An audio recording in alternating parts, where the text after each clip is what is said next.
Fatale aussi, je pense, qui a une vie. Alors on la connaît un petit peu comme Agrippine, ce sont les deux seules femmes qui sont un peu sorties de l'anonymat de l'Antiquité. C'est vrai, qui a vécu au 1er siècle à Rome, et on la connaît pour sa perversité, mais elle n'est pas essentiellement perverse. Enfin, vous racontez qu'elle a une centaine, oui, c'est en tout cas une centaine Oh, elle a eu d'aventures.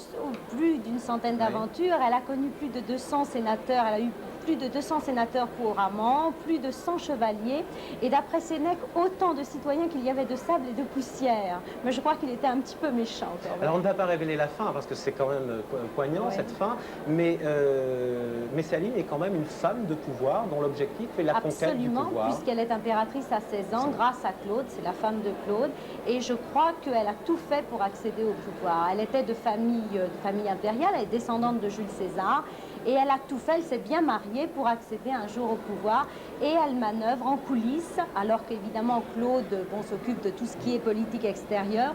En ce qui concerne la politique intérieure, elle manœuvre en coulisses justement, et c'est elle qui tient les rênes du gouvernement. Oui, et on découvre d'ailleurs tous les labyrinthes de la vie à Rome à cette époque. Oui, et le pouvoir aussi des affranchis, c'est-à-dire les ministres de l'époque, qui eux aussi ont un énorme pouvoir, et Messaline va se heurter à ces affranchis qu'elle aura d'abord pour amants et qui vont comploter contre elle, et finalement ce sera sa perte, c'est ça qui va causer sa perte.